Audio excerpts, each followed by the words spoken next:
So tell me, out of everything you've ever done, what's the craziest experience you've ever had? That's easy. Earth. Earth? You went to Earth? I did. No way. You were a human? I was. Wow. Are the stories about Earth true? Were they really trapped on Earth? Some were. I know because I was one of the volunteers. Wait a second. You volunteered to go to Earth? I did. I had to. I had family trapped on Earth. But how could you get trapped on Earth?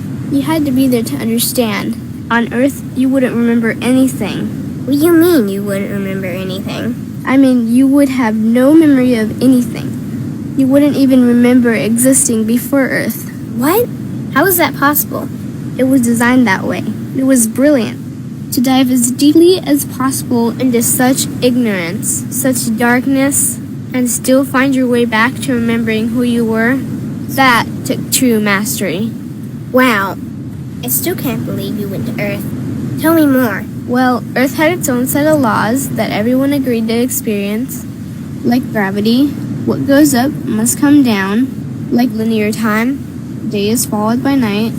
Time? What's time? You know how when we think of something, it manifests instantly? Well, on Earth, there was a delay. The delay is what made Earth so difficult.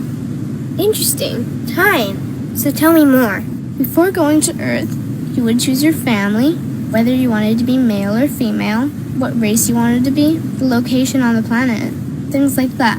Oh, so you could choose your own character. Exactly. You would enter the Earth as a baby and be completely dependent on others to teach you the rules.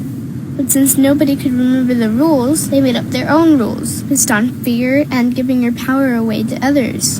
That doesn't sound like much fun. It wasn't for everyone. What'd you do while portions of you were on Earth? I watched them. It was pretty funny. What was so funny? Here were these magnificent beings, playing the most unique and cutting-edge experience in the universe, and they were clueless. I tried to guide them as much as possible. Wait a second, you could communicate with them? Yes, but they couldn't hear me. I would show them synchronicities, or send them impulses to help guide them, but they couldn't see the signs. Why not? They didn't trust themselves. So is that why they sent out a call for help? Exactly. Is that when you went?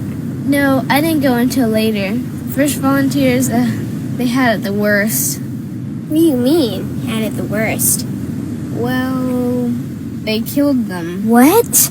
They killed the volunteers. They killed them? Those on Earth couldn't understand what the volunteers were telling them. The idea that they were equal to the volunteers scared them. What were they telling them? Common sense stuff like, all the answers you seek are inside you. Everything I can do, you can do and more. So they killed them? And then they twisted the volunteers' message and created even more fear. What do you mean, more fear? Like the message, God is inside you, was turned into, you are separate from God. The message, all the answers you seek are inside you, was twisted into, you can't trust yourself. And they believed it? It was out of control. How could they believe that? You had to be there to understand. Did you know they actually believed that they were the only intelligent life in the universe? Now that's funny. Pretty crazy, I know. So then what happened? The designers knew Earth was going to enter a section of the galaxy that humans had never experienced before. A section filled with a frequency that might be able to reconnect the human's DNA. What was wrong with their DNA? It didn't work anymore. The thing is, their DNA was how they connected with their higher self. So that's why your incarnations couldn't hear you. Exactly. But there was a catch with the new plan. Only those incarnated on Earth could tune in to these new frequencies. Oh, so they needed more volunteers. Yes, but this time they were taking no chances. To pull this off, they needed millions in the physical form, wired and ready to attune to these frequencies. Are these the 21st century humans that all the stories are about? Yep. We volunteered from every corner of the universe to help the humans wake up. What did the volunteers have to do once they got there? We had to wake ourselves up, attune to these frequencies, and spread them to the rest of the planet. That sounds impossible. Most of those watching the Earth experiment didn't think we could pull it off. So, what happened when you got to Earth? Once on Earth, we were taught the same fear-based beliefs that had been handed down for eons. We lived just like everyone else, totally clueless to who we were and what was getting ready to happen. But as soon as the Earth entered this cloud of frequencies, we started to question everything. And one by one, we started to wake up. So the plan was working. It was. The more we trusted ourselves, the quicker we reconnected. And the faster we started to remember what was happening. And since we were spread out evenly all around the planet's frequency began to rise quickly. What happened when the planet's frequency began to rise? The humans' experience of time began speeding up. They started manifesting their beliefs faster and faster. Those consumed with fear created even more fear, and eventually Earth just spun out of control. What do you mean, spun out of control? These low-frequency beliefs that had controlled the human experience for eons could no longer exist, so they began to self-destruct, and the world fell into a complete chaos.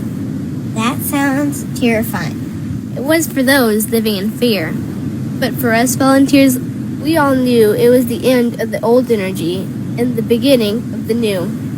So then what happened? A tipping point was reached in our awakening, and we created a new Earth. A new Earth? What happened to the old Earth? It continued on, allowing those who could not let go of their fears to play out their lessons. But for us, we created a new Earth that matched our higher frequency. And as easy as that, all the fear-based beliefs simply fell away. In an instant, we remembered who we were. We knew we were all connected, and we stopped hurting each other. We started respecting each other, started loving each other. We took back our power to create, and we created a new Earth without fear. Wow, so the legends are true. What an incredible experience that must have been. Nice work. Thanks.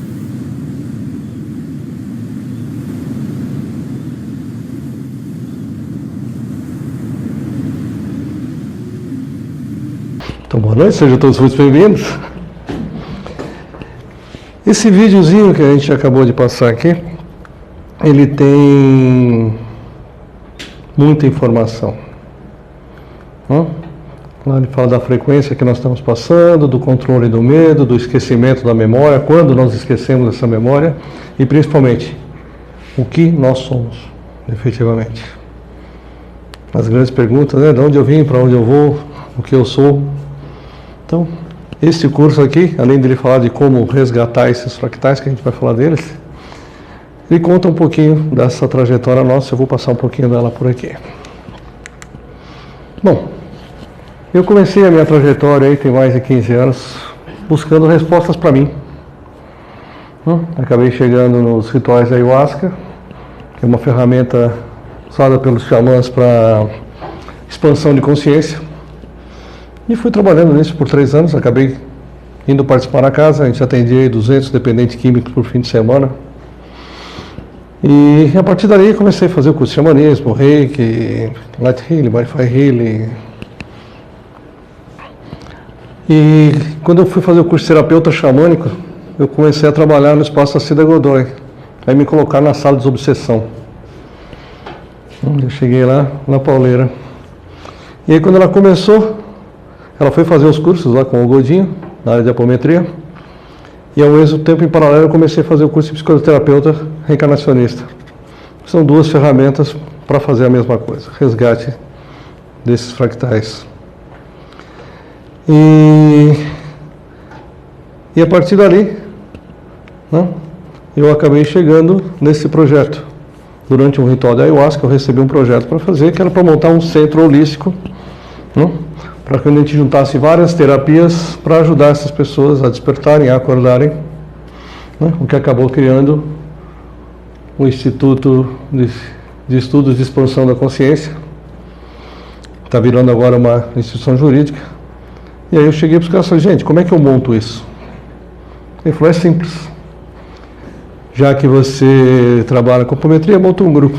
e há 3 anos e meio atrás, eu sentei aqui na recepção para fazer um diction com o Paulo Sérgio, e aí comecei, simplesmente coloquei um projeto inteiro para a Ana, nem sabia quem era a Ana, depois que eu descobri que ela era a dona do espaço. Ela falou, ok, traz o grupo para cá, começa ele aqui. E foi assim que nasceu esse grupo. Né? Já tinha uma egrégora formada e simplesmente me pediram, junte as pessoas para a gente trabalhar. E aí eu comecei a dar o curso de apometria, já no 2º nível, já com os desdobramentos múltiplos, né? A gente vai ver um pouquinho da história da apometria ali. E aí acabei chegando no Rodrigo Romo, a cura quântica, que seria uma extensão do nível da apometria ali. Então esse projeto ele tem uma área aí de 10 a 15 mil metros quadrados, tem que ser toda construída, né? Então, uma oca central, aqui você tem uma área com salas de atendimento, em cima salas de aula, um espaço para meditação, um alojamento, ou seja, é uma área grande, né? Principalmente, né, com trabalhos para você fazer rituais de ayahuasca, fazer as rodas de dança, todos os rituais de movimentos. Né? Então é um espaço que apareceu e falaram, comece com o grupo. Né?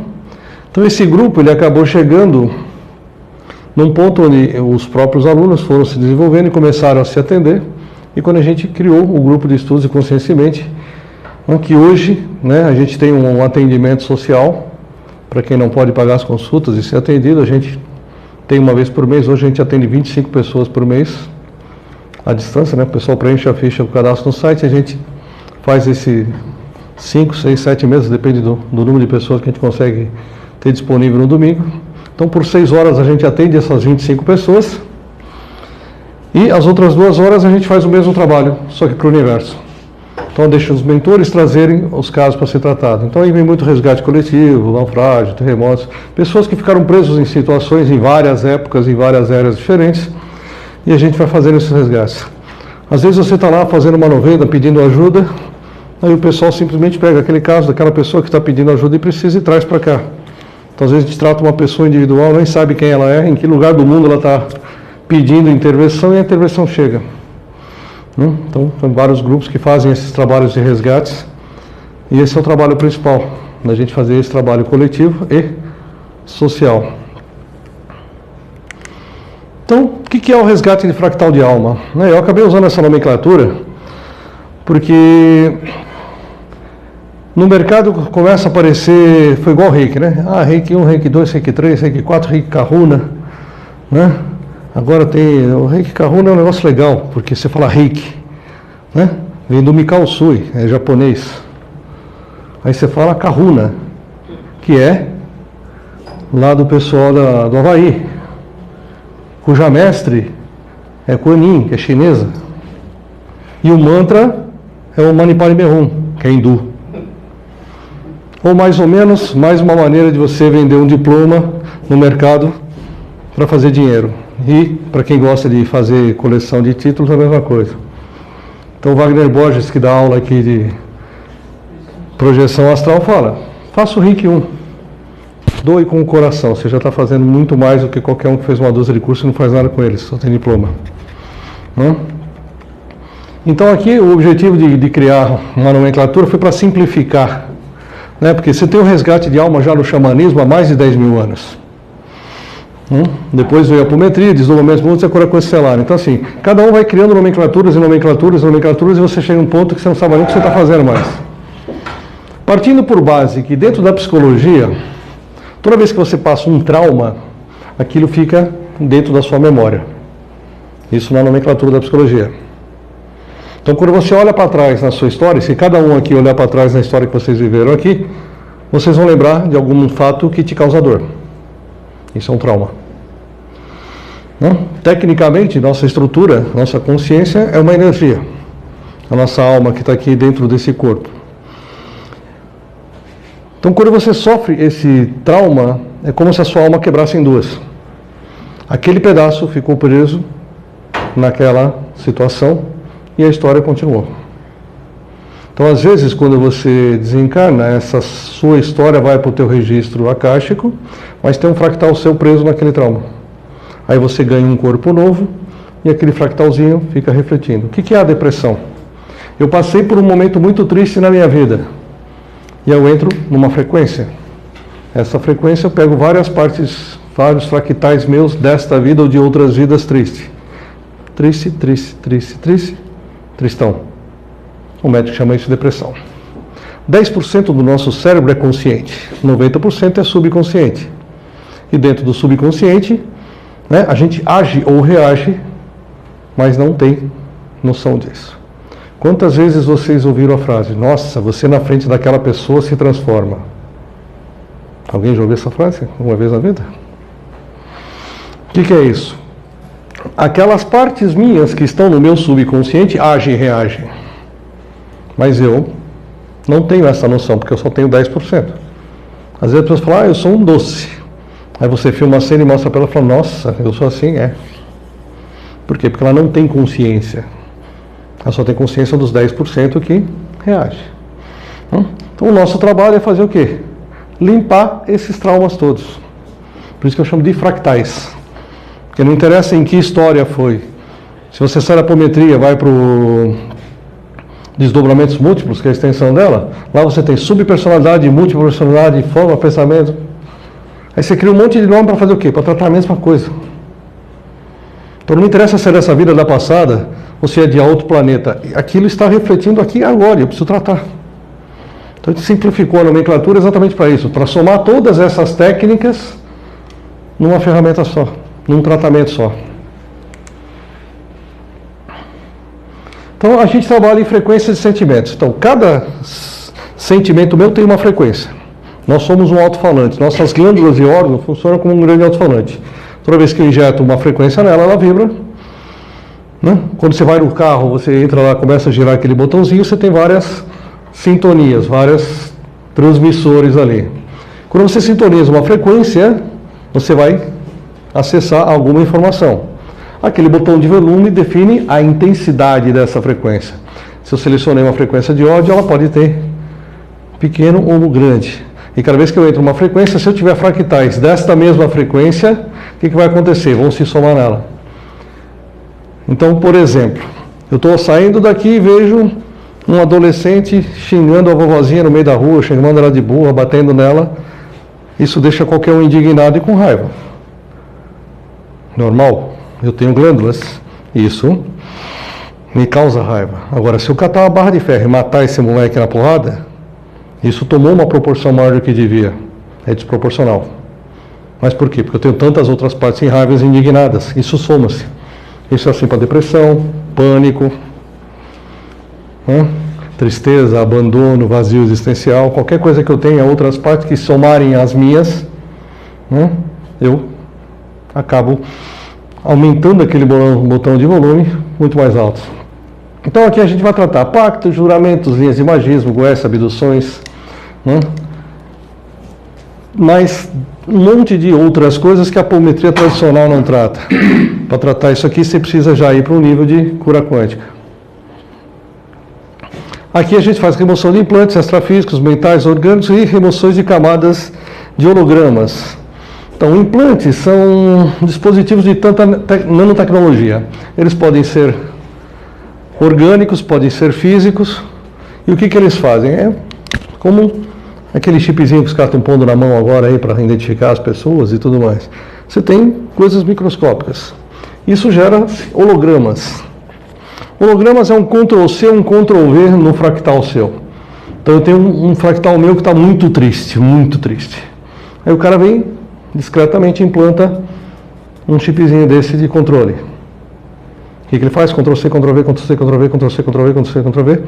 Aí vai igual TCC na faculdade, né? Entra lá no Google, pega um TCC, altera um pouquinho e entrega. O holograma é exatamente isso. Então, essa aqui eu estou triste porque eu perdi minha mãe. No primeiro Ctrl+V, eu troco a mãe pelo pai. No outro, eu troco pelo irmão. No outro, pela esposa. Outro, meu cachorrinho, meu peixinho dourado. Então, na realidade, eu tinha uma parte em perda, agora eu tenho uma centena delas. Numa apometria tradicional, e eu passei por isso, porque eu trabalhei muito tempo com isso, eu posso falar com absoluta certeza. Um holograma não difere de absolutamente nada de uma personalidade nossa. Eu incorporo, converso, trato, encaminho para a unidade de tratamento, e o que eu fiz? Dissolvi um holograma. Aquele implante falou, está faltando um, Ctrl V. Aí você vai 150 vezes na casa de apometria, faz 150 tratamentos e não resolveu nada, porque o implante está lá gerando hologramas. Eu vivi 144 vidas na Terra, eu já fiz mais de 200 acessos meus. Como é que eu posso ter mais história do que vidas tratadas? Está aí a prova real disso. Então, muito do que eu tratei, que eu achei que foram histórias que eu vivi, às vezes nem tive lá. Nunca vivi naquela região, nunca passei por aquela situação, porque eu estava pegando simplesmente um holograma.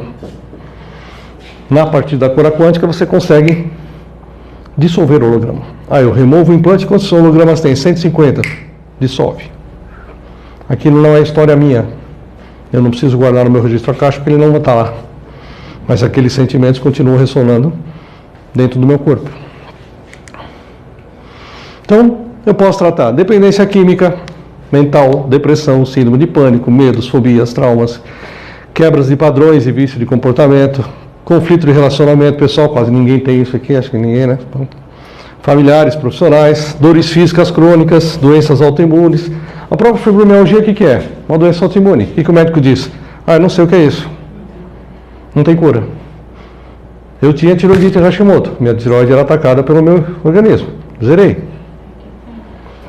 Então o que acontece? Eu tenho uma dor aqui, vou em 500 médicos, nenhum médico acha o que é. E não vai achar. A dor está num fractal seu que está com aquela dor. Uma vez que você passou por uma situação semelhante, que disparou aquele fractal, como você abriu a torneirinha e aquele fractal começa a ressoar em você, traz a dor. Eu tratei uma pessoa aqui, que no meio de uma palestra, ela... não sei o que. Aí que eu fui descobrir. A gente estava tratando uma quebra de relacionamento e a gente acessou uma história anterior dela com o marido que tinham se separado. Então, apesar dela ter se separado e estar bem com a história, tinha uma parte dela que estava incomodada.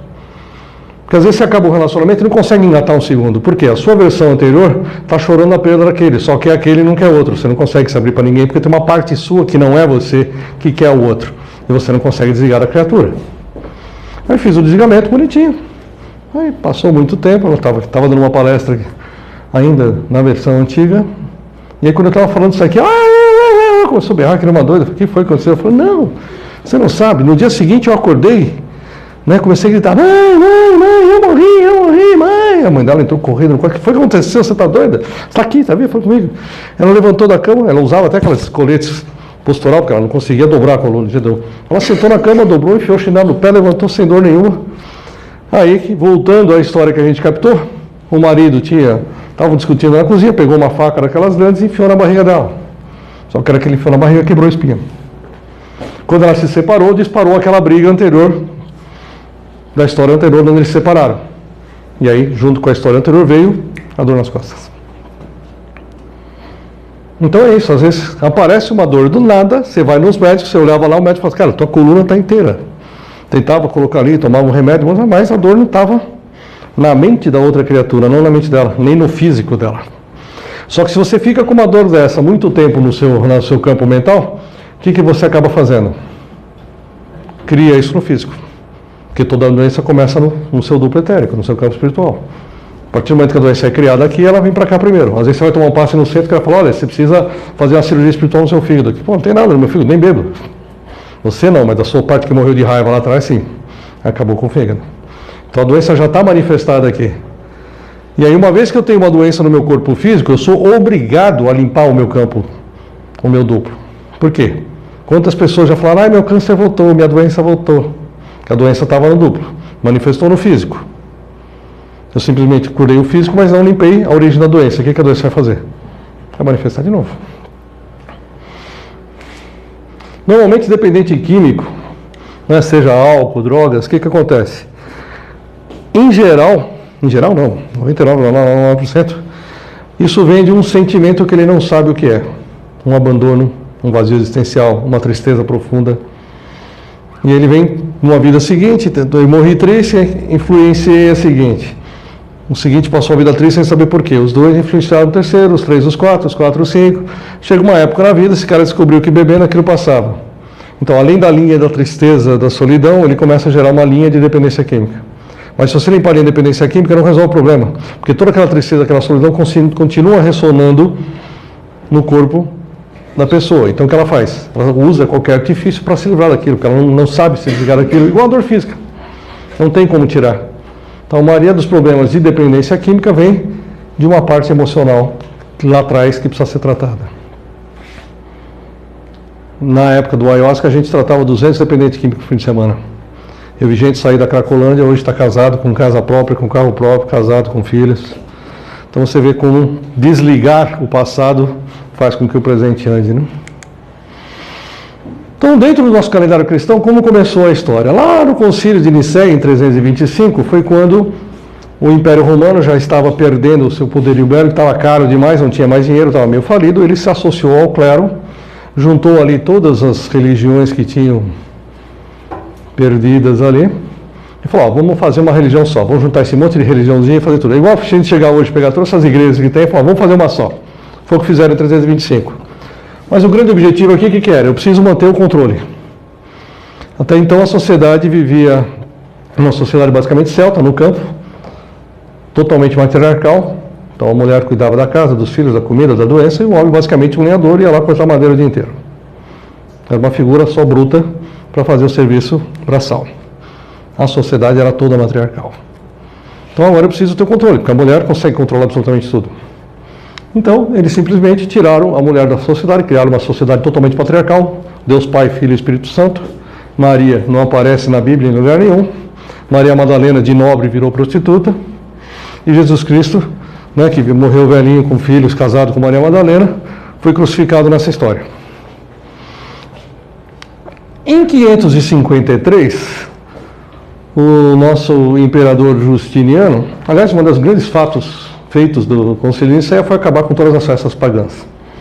Então pegaram o Iule no Natal, que era a festa exatamente do inverno, que era a festa do recolhimento, e colocaram a história de Jesus Cristo. E se você pegar a história de Horus, 5.000 anos atrás, é a mesma. Mãe Virgem, não sei o quê, é igualzinho, não tem nada. Né? Dá um Ctrl-C, Ctrl-V, direitinho na história de Horus. No Concílio de Constantinopla foi um pouquinho pior, porque o Justiniano casou com Teodora, e Teodora era uma prostituta. E aí, para que não descobrisse que ele era uma prostituta e queimasse o filme dela, ela matou todas as amiguinhas que trabalhavam com ela. E aí, com aquele medo de pagar a conta depois, ela fez um quais na orelha do Justiniano para tirar essa parte de reencarnacionismo da Bíblia. Então, sequestraram o Papa Virgílio por 8 anos, fizeram um concílio e simplesmente dali, na canetada, tiraram a reencarnação nessa história. E a partir daí é que a gente começou a degringolar de vez. Porque se não tem antes, não tem depois, só tem uma vida, o cara chuta o balde. Não vou pagar essa conta mesmo.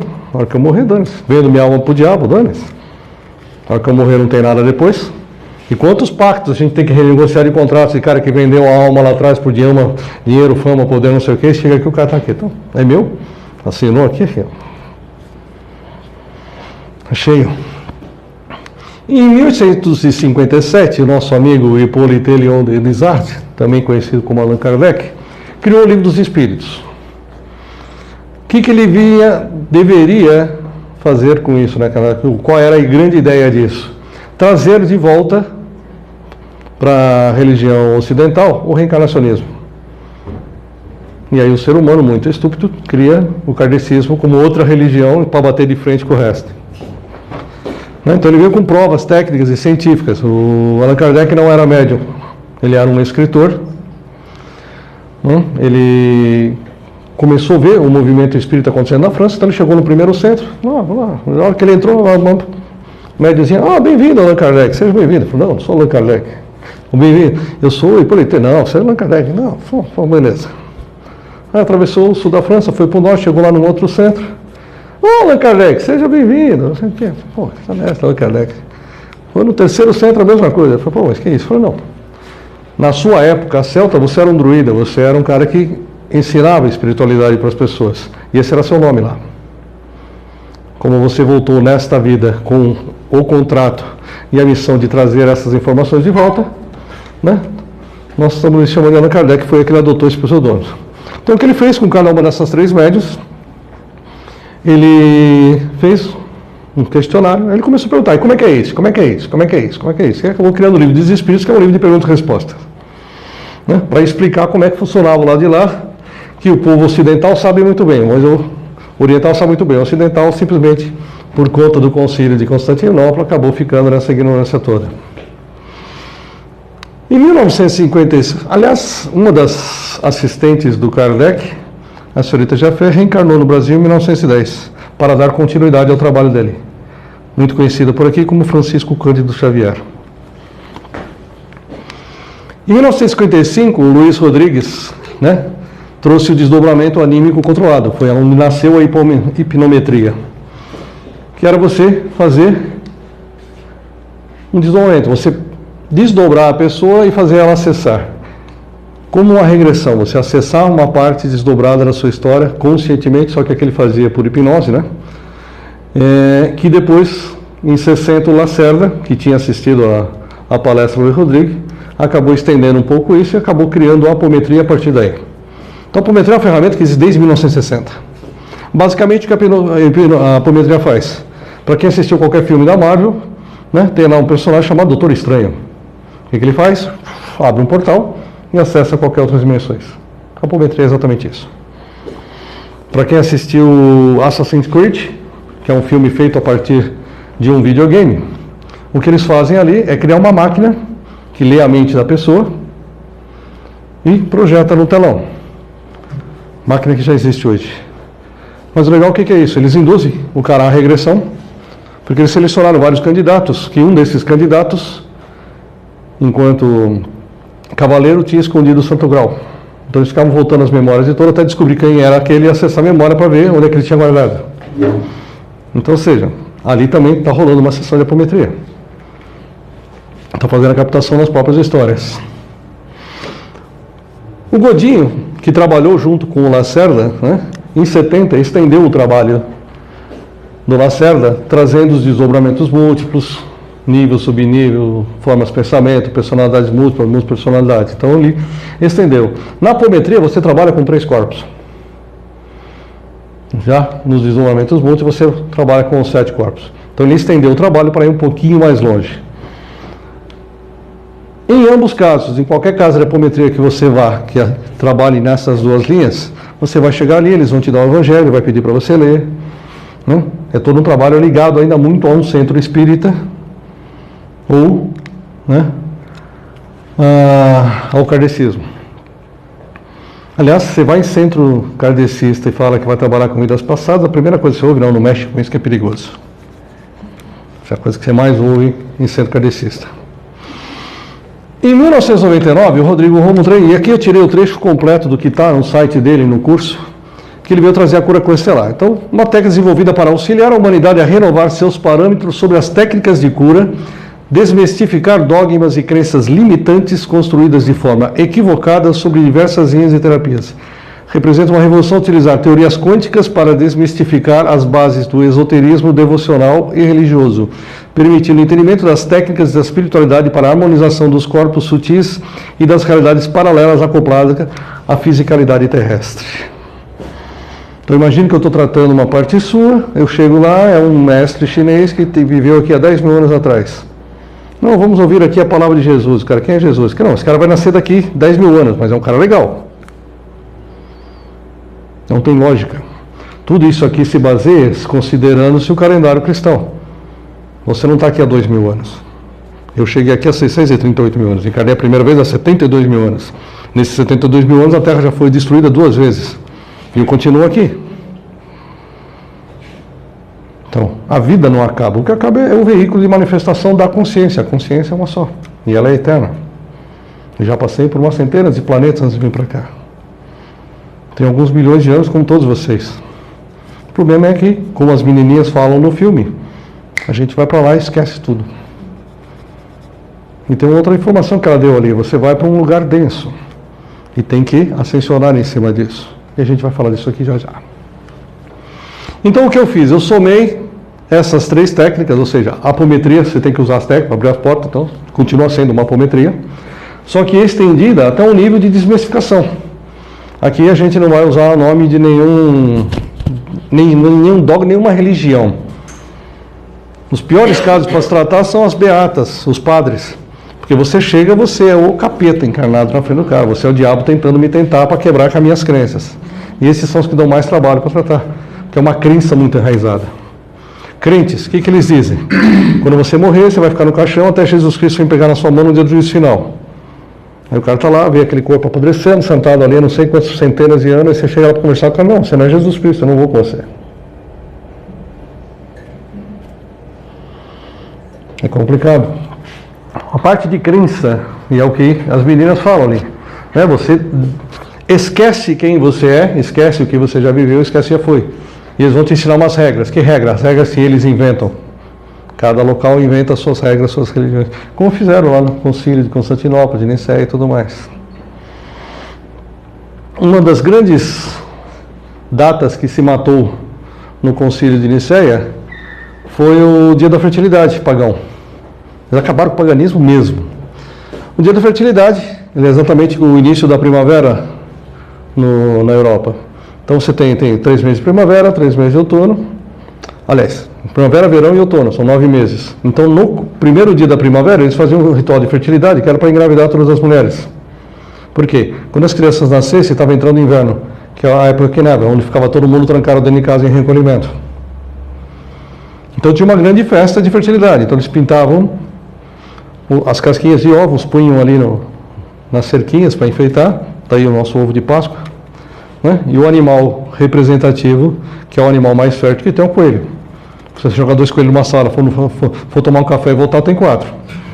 Então, né, o coelho, né, foi bem intitulado. E aí, como é que você faz para acabar com a festa do sexo? Eu vou lá na mitologia grega, pego um deus grego, que é o deus Pan, que é o deus da fertilidade, que é metade homem e metade bote, e chamo essa criatura de Bafomé. Acabo de inventar o diabo do sexo, o tentador. Sexo é pecado, sexo é sujo para a igreja. E aí, como é que eu faço para acabar com essa grande festa? Eu preciso deixar as pessoas tristes. Então eu pego o carnaval, que era o início da grande festa, e crio todo aquele calvário de tristeza para a pessoa ficar em penitência, sem comer carne, sem beber, sem fazer sexo, sem não sei o quê. Porque a igreja diz que você não pode. Porque aí depois tem o dia da ressurreição. E aí você acaba com uma festa da fertilidade. Terceira lei de Newton, também chamada lei de ação e reação. É a única lei que rege o universo inteiro. É físico, puro. Para cada ação, corresponde uma reação de sentido contrário e mesma intensidade. Ou seja, tudo que você manda para o universo te devolve. Isso é um bumerangue. Eu não gosto daquela pessoa, eu olho para ela e tomara que ela tropeça e cai e quebra a perna. Você acabou de mandar para o universo uma informação. Essa informação vai voltar para você. Tudo que eu faço, volta. Mas teve uma novelinha aí com uma musiquinha dessa, né? Tudo que você faz, um dia volta para você. Na verdade é isso aqui. É a única lei que rege o universo todo. Então, qual é a única grande regra que eu tenho que seguir na minha vida? Retroagir, retropensar. O que Jesus Cristo veio falar quando ele passou aqui? Ame Deus acima de todas as coisas e o próximo como a ti mesmo. Não faça para o outro o que você não quer que faça para você. Se você não quer receber de volta, não faça. Então cada um no seu tempo, de alguma forma, vem dar a mesma informação. Jesus Cristo foi tentar ensinar física quântica para um monte de pescadores ignorantes. Não rolou. Então ficou criando aquele monte de parábolas. Quando ele falava lá, perdoe 70 vezes 7. Por quê? Porque se você não sabe o que aconteceu na sua vida passada, como é que você vai querer julgar a ação desta pessoa nesta vida? Você não sabe se ele está te sacaneando ou ele está só te cobrando o que você fez com ele na outra história. Então como é que você pode julgar? Aliás, a primeira palavra que a gente tem que jogar fora do nosso dicionário é a palavra julgamento. Porque às vezes é só colheita, não é uma ação direta. A questão 399 do Livro dos Espíritos, que é onde eu bato de frente com todo representante de centro kardecista que diz que é proibido, que é perigoso mexer, né? Mergulhado na vida corpórea, perde o espírito momentaneamente a lembrança de suas existências anteriores, como se um véu a cobrisse. Todavia, conserva algumas vezes vagas consciências que lhe podem ser reveladas. Se pode ser reveladas, então não é perigoso. Essa revelação, porém, só os espíritos superiores espontaneamente o fazem para um fim útil e não por vã curiosidade. Então, o paciente me liga, queria saber se eu fui Cleópatra. Não, você só trabalhou no mesmo local, tinha a mesma promiscuidade dela, mas não foi ela, minha filha. Sinto muito. Que encarnado eu conheço, acho que umas 18 Cleópatras, pelo menos.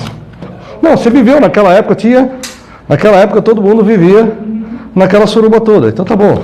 Todo mundo tinha aquele padrão de comportamento. E era normal. Não tem nada de errado nisso. Se você viveu na Grécia, todo mundo era aquilo. Se você viveu em Roma, era aquilo. E tá certo. Né? Então, se você vir tentar fazer uma consulta dessa por curiosidade, né? Eu não faço. E se alguém fizer, corre um sério risco. Por quê? Você está abrindo uma história forçadamente sem autorização dos mentores. Sobra conta para você. Tudo que você faz volta para você. Se eu estou abrindo uma porta que a pessoa não pode ver, que o mentor dela não deixa, mas eu estou vendo e quero falar do mesmo jeito, como acontece com alguns oraculistas por aí, aí você olha a vida do cara, mora naquele quartinho 3x2, no fundo da casa de alguém, sempre sem dinheiro, mas é o melhor oraculista do mundo, porque fala tudo. E a vida é um inferno.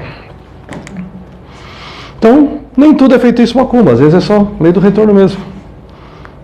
A gente fala, fizeram uma macumba para mim. Preguei Jesus Cristo na cruz, peguei chiclete na cruz. Não, filha. Você só fez alguma merda na vida passada que agora você está aqui colhendo. Alguém já passou por isso alguma vez na vida?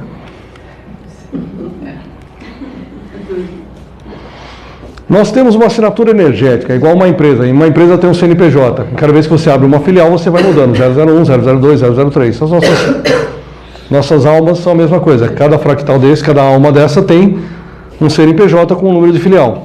Toda vez que eu reencontro alguém, o meu campo áurico, que pode atingir 15 metros, vai reconhecer a pessoa. A hora que aqueles dois CNPJs se encontram, fala, esse cara me roubou na vida passada. Vou rosnar. Então, aquele sentimento, seja bom ou seja mal, vem pelo reconhecimento das assinaturas energéticas. Todas as almas têm a mesma assinatura. Você pode mudar o corpo, mas a assinatura muda. É sempre a mesma.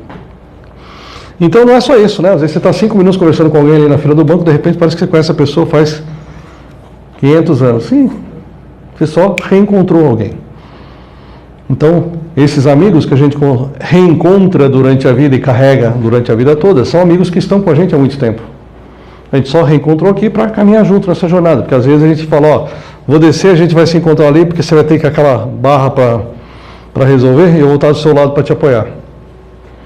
Então, às vezes, aquele amigo que mais nos apoia naquele momento já está tudo pré-combinado lá em cima para vir fazer os acertinhos. Contrato encarnatório, kit padrão. Não vai matar, não vai roubar, não vai pegar a mulher do vizinho, aquela coisinha dos 10 mandamentos. Anexo 1. Vem aprender a trabalhar a individualidade. Então, quem vem trabalhar a individualidade, o que vai acontecer? Vai perder os pais cedo, vai ser abandonado, vai tomar os cornos, ou seja, ele precisa trabalhar a individualidade. Então, ele vai estar no meio de que tipo de pessoa? Daquelas que o abandonam. Eu vim trabalhar a minha linha de submissão. Eu vou cair numa família de pais opressores.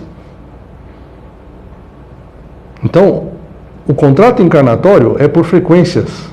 Você vai juntar pessoas que têm frequências próximas. Se você já tem histórias anteriores com elas, ótimo, você já junta junto para poder evoluir naquela questão e pagar os acertos que você tem lá de outra história.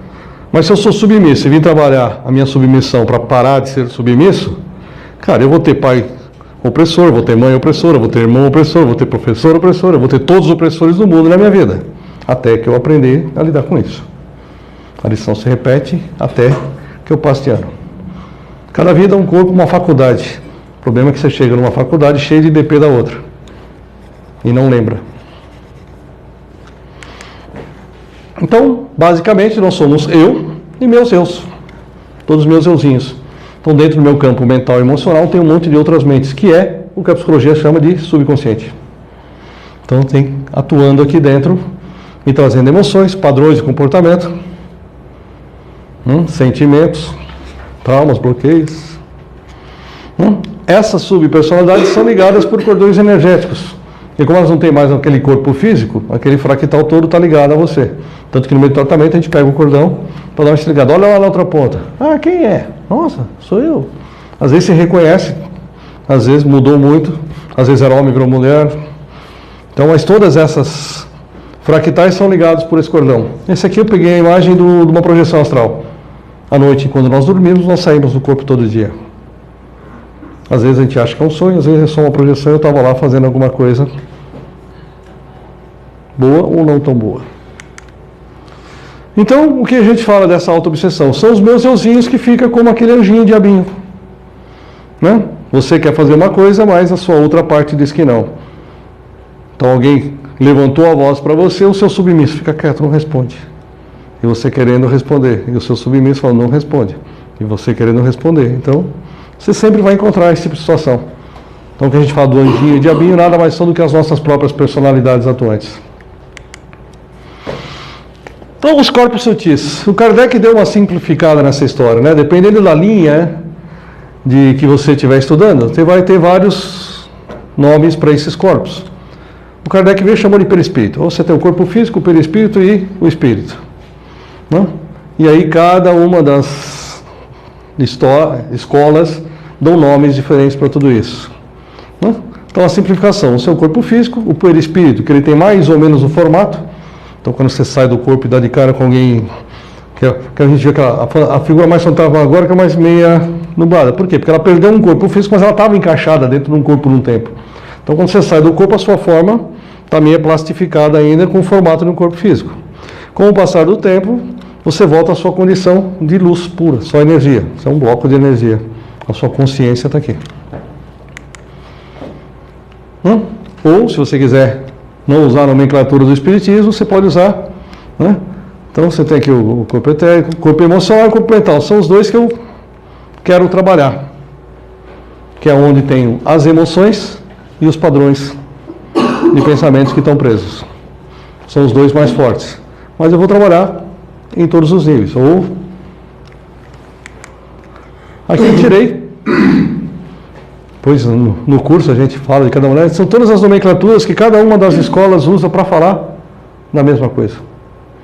Então, às vezes você lê livros diferentes, um chama de uma coisa, outro chama de outra, eles estão falando da mesma coisa, só que com outro nome. Você vê que você chega aqui, o Valdo Vieira, que quando criou a Conscienciologia, né, ele já foi lá trocar os nomes de novo. Ele baseado em cima da teosofia, mas foi lá e trocou os nomes, criou os dele. Mas estamos falando sempre dos mesmos corpos. Existe aí algumas escolas que chamam o corpo, o estado, né, o búdico e átmico, de corpo. O que é Buda? Um Buda? O que é um corpo búdico? Né? Do sânscrito Budi quer dizer iluminação, Buda, o que iluminou. Se eu já estou iluminado, isso é um estado de consciência, não é um corpo. A mesma coisa, o átmico, o nirvânico, atingir o nirvana. Isso é um estado de consciência, fora do corpo. Eu não posso chamar isso de corpo. E aí dos grandes erros da apometria. A apometria, nos desdobramentos de níveis, faz o tratamento do corpo búdico. Quem eu, encarnado, cheio de defeitos, sou eu para tratar um Buda? Aonde isso? O que você precisa tratar num Buda se ele já está no estado de iluminação? Então tem algumas coisas que são meio contradicentes. Como é que eu vou tratar um corpo búdico de um ser encarnado se ele já atingiu esse estado de consciência? Né? Veja aqui isso, a apometria veio em 1960. Nós já estamos quase em 2020. 80 anos atrás, 40, 60 anos atrás. Então a gente precisa se atualizar dentro dessas nomenclaturas para não se perder um pouco, principalmente em conceitos. Né? A tabela de Hawkins. Então o Dr. Hawkins, na mecânica quântica, diz que tudo que você pensa, você sente. Ok. Eu acho que eu estou com medo. Eu sinto medo. Tudo que você sente, você vibra. Então nós temos glândulas e órgãos que fazem isso. E tudo que você vibra, você cria. Nós somos Deus criadores. Então, essa tabela que ele criou é mais ou menos isso. Então, para cada frequência, cada sentimento que eu tenho uma frequência associada. Então, todo mundo diz que você tem que atingir e vibrar na frequência de 500 Hz para cima todo dia. Qualquer frequência dessa abaixo pode me abrir uma porta para eu disparar um gatilho preso. Eu entrei numa raiva, 150. Quando eu botei a minha rádio lá no 150, eu aumentei o meu volume. O que eu fiz? Disparei, abri aquela minha portinha lá do Doutor Estranho e fui buscar todas as meus fractais, minhas almas que estão na frequência de raiva. Minha raiva ficou desse tamanho. Esse é o ponto do gatilho.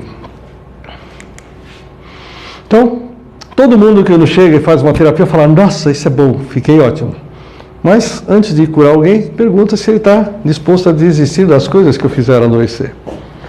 Ainda hoje mesmo, tem uma psicóloga lá do Rio Grande do Sul, tive que dar uma chamada nela. Falei, filha, tudo que tinha para desligar seu lá atrás eu já desliguei. Você quer mudar?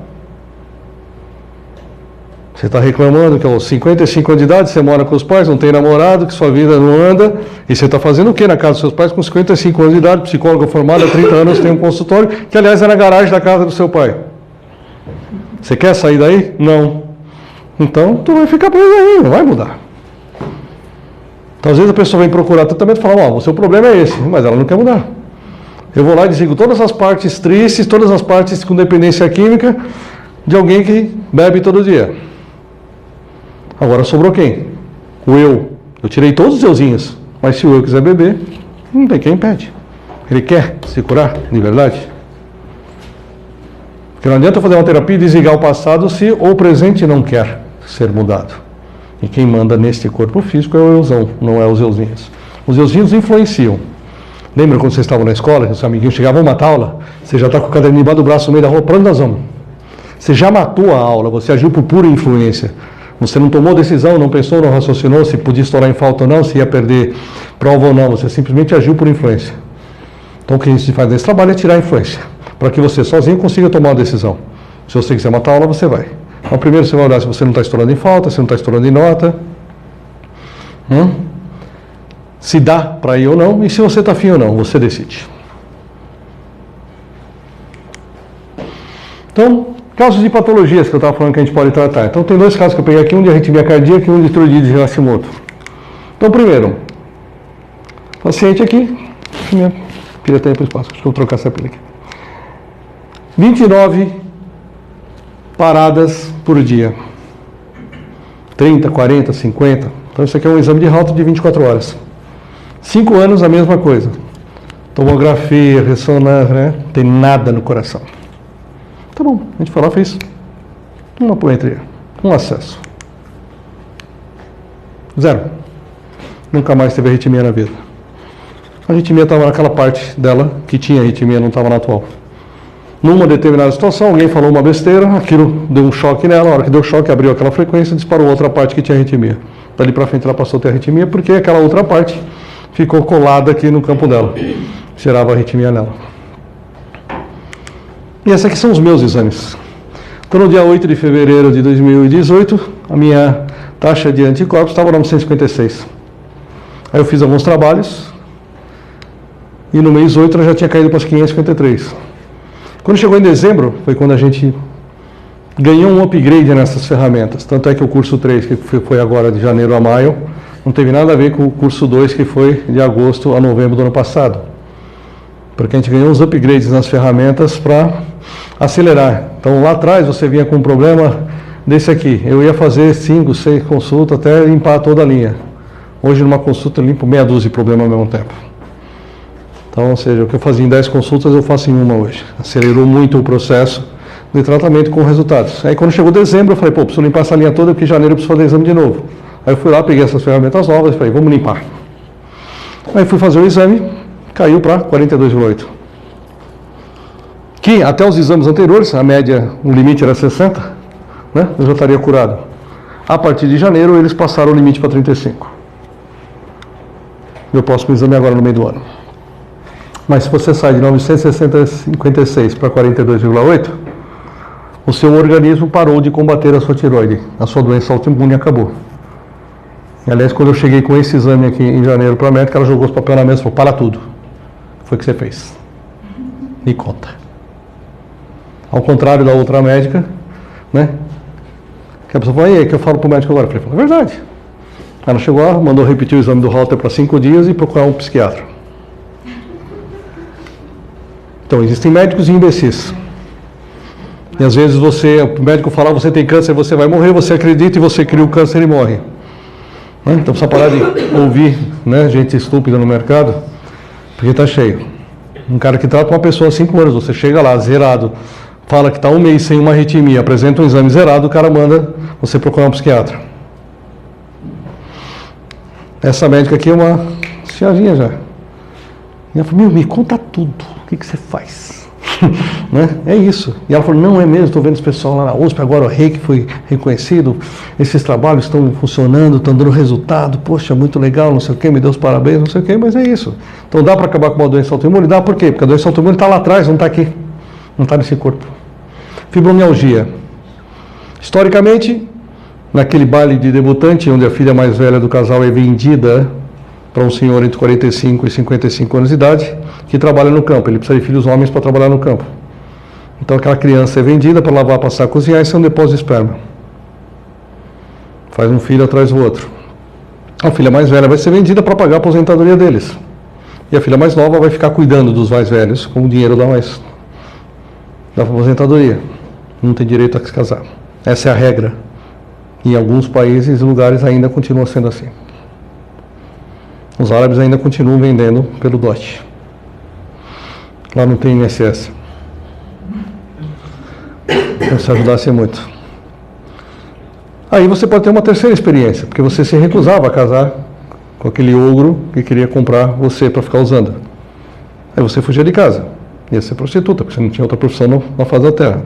Então, em matéria de relacionamento, também um monte de lixo. Ou você vai para um convento para não desonrar o nome da família.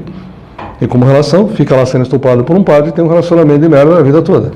Então o que a gente traz, já que nós já fomos homens e mulheres em várias vidas, estamos trocando de papéis, traz enquanto memória feminina, principalmente nos últimos 2000 anos.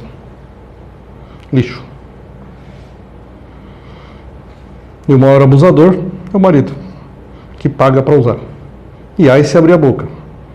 Todas as vezes que a gente abre essa linha para tratar de alguma mulher, ela fala, não, nem fala direito. Ai, não, me devolve lá que se ele me ver aqui falando com você, ele vai me encher de porrada. Um medo absurdo. E é onde gera essa linha de submissão. E aí você pega, sendo usada pelo marido. Então, você não gosta do que está sendo feito, mas está ali para ser usada como um depósito de esperma, porque está jogando aquela energia cheia de lixo. Ou como prostituta, sem anticonceptivo. E você faz um aborto atrás do outro.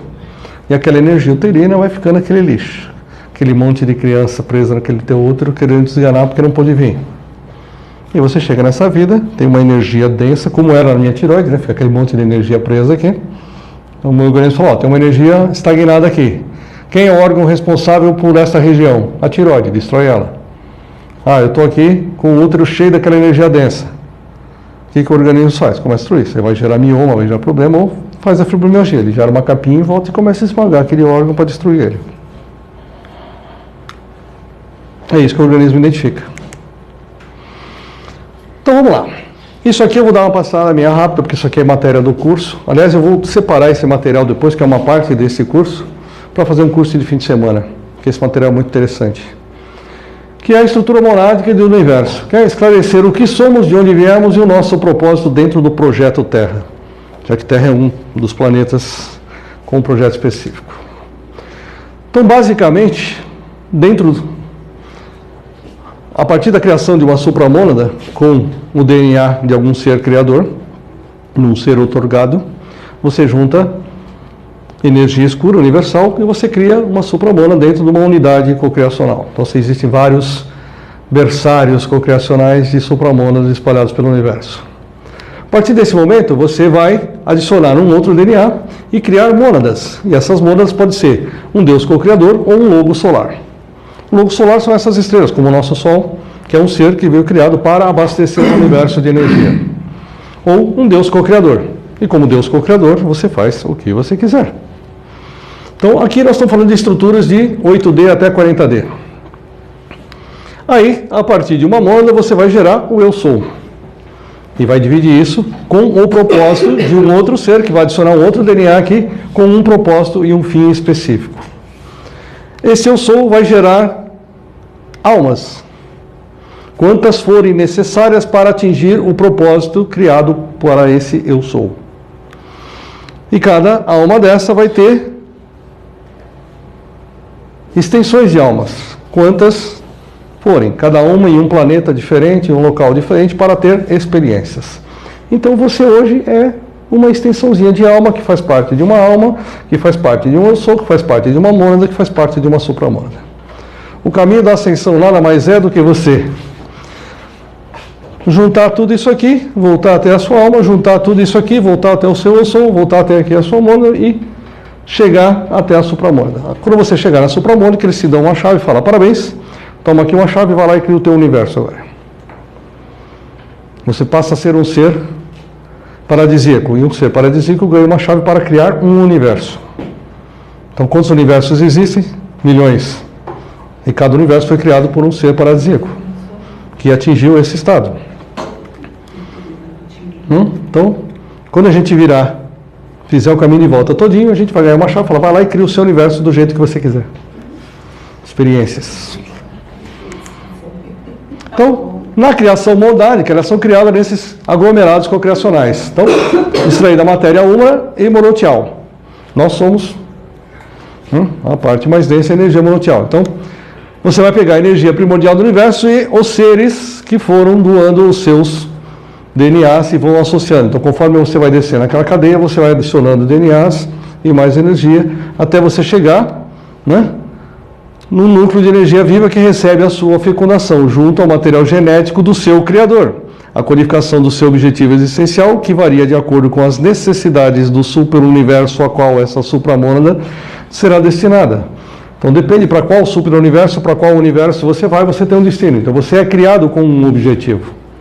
Então quando a gente fala de almas gêmeas, eu posso ser uma extensão de alma que faz parte dessa alma. Isso não quer dizer que eu tenha tido alguma relação com esta criatura em alguma vez, em alguma existência. Eu posso fazer parte de um eu sou, posso fazer parte de uma mônada ou de uma supramônada.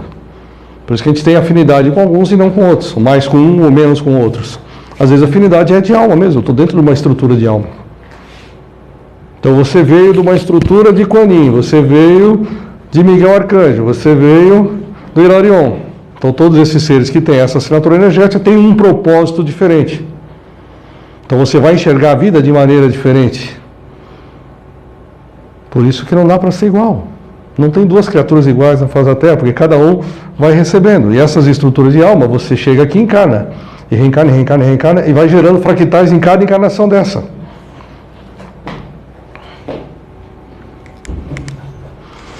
Então, uma vez fecundada, ou você vai ser um logo solar ou um Deus co-criador. Então, são destinadas, segundo o destino, necessita experienciar dimensões mais densas, passando o processo de divisão, na qual partículas menores, denominadas mônadas, são formadas. E aí você vai descendo. Vai chegar no meu Sol e vai chegar nas estruturas de alma. Isso aqui é a estrutura dos superuniversos. Então, eu tenho a Vona, que é a estrutura central, cuja capital é Shantar. Enxergue o universo como uma grande empresa. Ela tem uma estrutura administrativa própria, com seres executando tarefas distintas. Tá? Então, de Arateres até chegar ao Orvoton, que é o sétimo superuniverso, são universos físicos, do jeito que a gente conhece.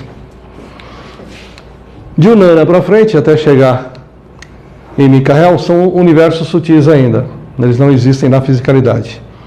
Então, quando todo o propósito for cumprido em Orvoton, a gente vai para Unana.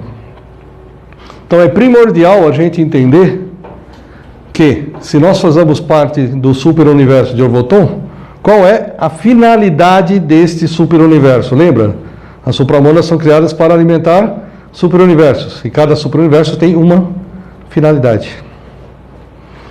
Dentro de Orvoton, nós temos o universo de Nebadon, da qual a Via Láctea faz parte. Então a Vona, ela existe em 12 dimensões diferentes, então você pode ter os seus eu-souls, que são 12, então você tem 12 estruturas de eu-souls, Só que como você tem 12 dimensões diferentes dentro dessa estrutura, você pode ter 144 partes suas vivendo em dimensões completamente diferentes dentro desse universo. Experiências simultâneas espalhadas por esse universo afora. E a gente consegue encontrar uma dessas partes de Então, em dezembro, quando a gente recebeu esse desafio do trabalho, eu recebi um outro trabalho que eu vim fazer na Terra. Quando eu fiz a iniciação de cura quântica estelar, ali ele te diz alguns planetas, por onde você veio, por onde passou, há quanto tempo você chegou na Terra e o que você veio fazer.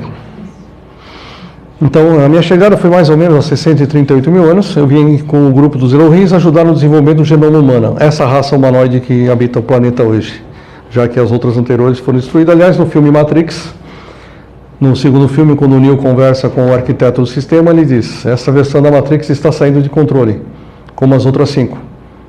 As outras 5 saíram de controle, nós tivemos que destruir, e essa aqui já está ficando igual. E foi exatamente os 5 eventos de extinção em massa que passaram pelo planeta. Matrix é um grande documentário, não tem nada de ficção naquele filme. E aquele cenário com aquelas cápsulas, com aquelas câmeras, de qual nós já acessamos vários em captações. É tudo aquilo mesmo. E no primeiro filme o Morfeu fala para ele: nós somos uma pilha. E aquela bateria de energia que alimenta os nossos criadores nesse planeta. Foram 23 raças que colonizaram isso aqui. Então chegaram aqui para extrair água, ouro, urânio. E precisam de escravos. Então você cria uma fábrica de corpos e transfere consciências para cá para habitar esses corpos. Aliás, ele fala isso aqui no caminho. Então você vai ser transferido para um local aguardando um corpo para poder experienciar aquela estrutura. Então, fica nervoso não.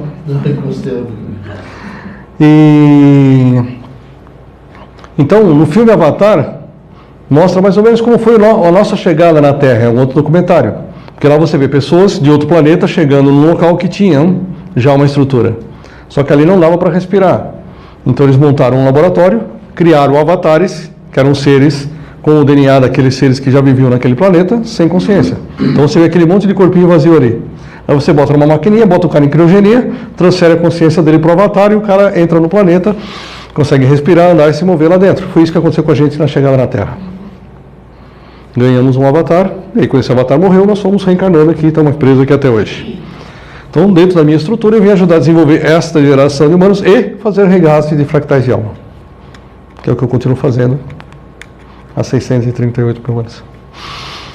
Há 72 mil anos atrás, acabei sendo convencido a encarnar. E aí dancei. Faz 72 mil anos que eu estou preso nessa desgraça.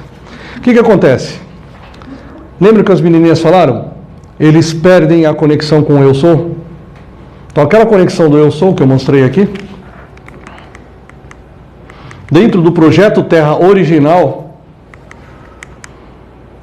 essa extensão de alma tinha toda essa memória. E por todos os locais onde ela tinha passado para chegar até ali. Foi o que aconteceu com a gente. Então na nossa primeira encarnação aqui eu sabia quem eu era, de onde eu tinha vindo, o que eu vim fazer e tinha todas as minhas memórias. Só que nessas brigas todas que tiveram pelo caminho, né? Com a chegada, os Anunnaki já estavam aqui há muito mais tempo, explorando essa terra. Tinham cidades fantásticas. Quem assistiu o filme Não Solar, aquelas cidadezinhas lá, não chegava nem perto do que os Anunnaki tinham por aqui. E aí com a chegada dos reptilianos, dos arcontes, dos Chopates, houve uma grande briga ali. E manipularam esse processo reencarnacional. O que eles fizeram? Desconectaram o 7º do 8º chakra. Ou seja, do nosso coronário para o Eu Sou está desconectado. E eu perdi a minha memória. E eu venho para uma experiência física. Pô, comer dá prazer. Sexo nem se fala. Né? Vou naquela cachoeira maravilhosa, uma delícia tomar um banho. Pô, esse planeta é lindo. Eu desencarno e falo, pô, quero ter outra experiência, quero ter outra. Só que ali, naquela primeira vida, você brigou com um, o outro pegou a sua mulher, você já foi embora com umas pendenguinhas. E aí, na segunda, você gerou outras pendengas, na terceira, e você vai densificando. Chega uma hora, você tem tanto fractal, que quando você encarna, você tem todo aquele monte de fractal, você já nasce denso. E aí você não consegue mais reconectar. E o que elas falam no filme é exatamente isso. Os voluntários vieram para acordar as pessoas, para lembrar quem elas são, se reconectar e cair fora daqui. Esse é o grande objetivo. Não brincar mais de corpinho. Brincar de corpinho dói. Então o grande problema nessa manipulação... Então o nosso lar é lindo, só que é manipulado. Para quê? para você reencarnar aqui. Porque você chegar lá, o cara vai te dar um puta no sermão, vai dizer, olha, você saiu com o marido da vizinha, você roubou a sua irmã lá, lembra que você tirou aqueles 10 reais da carteira do seu pai? Então agora você volta lá para pagar isso aí, você acredita nisso e reencarna. Só que você reencarna cheio de DP, mantém um padrão vibracional baixo e alimenta aquela pilha dos nossos criadores, que é aquela usina de energia. Muito bem documentada no filme Matrix. Então essa é a nossa estrutura, a gente está em Nebadon. E em Nebadon, a capital é Unversa. Você tem um universo muito próximo de Unversa, que é o universo Shinkara. Nebadon já está lá na pontinha de Orvoton. E a Via Láctea está lá na pontinha de Nebadon. Então, ou seja, dentro daquele super-universo, você tem nosso universo, tem a capital, Shinkara, e nós estamos aqui embaixo. Né? Aquela grande insignificância, né? O cocô da mosca do cocô do cavalo do bandido. Nunca aparece no filme de cowboy. Então fala, ai, Deus está vendo tudo que você faz. Filho, Deus nem sabe quem você é, de que Deus você está falando. De qual estrutura cocriacional desse organograma todo que você faz parte, você acha que tem alguém realmente tomando conta. Primeiro que o planeta Terra está em quarentena, ninguém sabe nem que a gente existe aqui. Estamos perdidos, largados aqui no espaço faz tempo. Então aqui a gente vai falar, por exemplo, Orvoton é dividido em 20 espaços maiores, cabendo 100 mil universos locais. Lembra que Nebadon é um universo local. Então, só nos espaços maiores tem 100 mil universos. Nos espaços menores, nos 20 espaços menores, tem 1000 universos locais. Os aglomerados, tem 30 aglomerados cocriacionais, né? Que são 200 vezes maiores que a Via Láctea. Esses aglomerados cocriacionais têm 6 clusters de formação de supramônadas. Cada cluster possui cerca de 30 aglomerados cocriacionais. Então você tem 100 clusters com 30 aglomerados cocriacional. Cada aglomerado, né, tem 200 vezes maior que o aglomerado. Isso aqui, o que é? O berçário. Daquilo que a gente poderia imaginar que Deus, criador da estrutura, seria um cluster de formação de supramônadas. Que você vai criar aquela supramônada com um objetivo para ser executado dentro de algum supra-universo. Então, dentro desse supra-universo, Orvoton tem uma finalidade. E lá dentro dele você tem 100 classes de formação de supramônadas e aquelas todas as divisões para gerar almas o suficiente para a experiência que foi criado esse super-universo. Então, a gente vai passar por tudo isso aqui. Então, dentro de Nebadon, as nossas estruturas. Uma das grandes características de Nebadon, né, é a dualidade. O que é a dualidade? Vocês lembram daquele seriado antigo que tinha lá o Jornada nas Estrelas? Tinha um cara lá, o Sr. Spock, que tinha aquele orelhão compridão? E qual era a grande briga dele? Que ele não entendia porque o McCoy e outros ficavam brigando ali dentro, ele não entendia aquilo. Porque ele não tinha glândulas. Então, as glândulas refletem sentimentos. Então, o corpo físico humanoide foi projetado com glândulas para refletir sentimentos. Se esse é um planeta dual, o signo de Yin Yang mostra muito bem isso. Eu tenho amor, alegria, satisfação, tesão, prazer, raiva, ódio, inveja. Então, eu tenho os dois sentimentos me permeando todo santo dia. Então, o budismo, que não é uma religião, mas sim uma filosofia de vida, diz o quê? Caminho do meio. Porque você vai passar por isso e por isso. E não vá para nenhum dos dois extremos. Nesta vida aqui, eu tinha muito dinheiro e morri lá com 400 quilos. E na próxima vida, eu morro de fome lá na África. Estou nos extremos. Então, o objetivo é o caminho do meio sempre. Para que eu não deixe essas sensações e emoções extrapolarem. Porque cada vez que eu extrapolo demais, eu gero um fractal. E começo a me prender neles. Eu não consigo emagrecer. Pô, você tem 10 vidas que você morreu de fome. Você quer emagrecer como? Você tem fome o dia inteiro. Você tem um monte de mente morrendo de fome. Não dá para emagrecer. Você vai comer o tempo todo. Vai passar mal de tanto comer, mas... Ou tem a contrapartida. Você tem aquele monte de personagens glutonas que comem o dia inteiro. E a outra que morre de fome. E você está aqui no meio do caminho. Uma querendo comer que nem louca, porque é glutona. A outra querendo comer porque está morrendo de fome. E você com um corpo só para alimentar os dois. Imagina a cena. Bom, aqui a gente vai passar da estrutura. Então, do nosso lado crístico, você tem um administrador, que é Mika. Do lado negativado, a Yantov. Então, são duas faces da mesma moeda. Os seres crísticos, né? São esses seres com todas essas características. Eu não conseguiria gerar um lado negativado, porque esse ser não tem maldade. Dentro da pureza do lado crístico, você não consegue fazer o mal. Então, pegar os seres não crísticos para criar esse projeto chamado dualidade. Então, dentro de Orvoton, você vai achar planetas 10% negativado, 20% negativado, 30% negativado. A Terra foi criada 60% negativado. Então, fizeram 10% negativado, a gente foi lá, ascensionou, falou, pô, fácil, me dá o mais difícil. Ó, tá um de 20 ali. Vamos para aquele de 20. Ó, agora vai lá para um de 30. Vai para o de 40, vai para o esquerdo. E ficaram disputando. Né? Você fez o primário, o ginásio, o colégio, faculdade, pós-graduação, mestrado, doutorado, o nível de dificuldade vai aumentando. E a experiência na fisicalidade é só isso. Você está aqui para uma experiência. Aproveita a viagem. Sem se prender nisso. Aprenda a controlar essas glândulas e deixá-las quietinhas.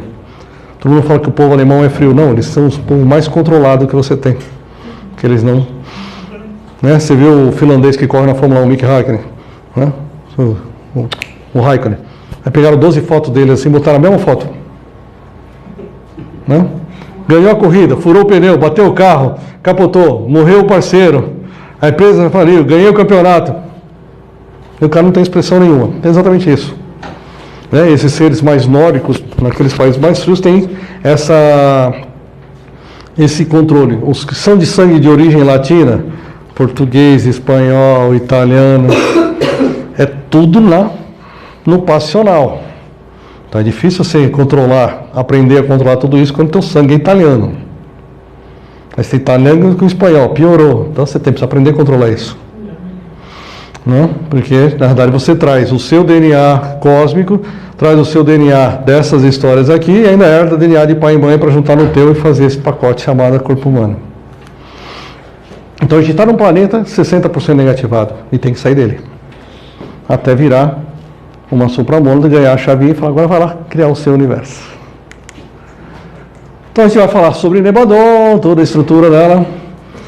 Então aqui você tem o sistema solar de Alcione, que é onde, né, o nosso sisteminha solar ele gira de forma elíptica através do Sol de Alcione.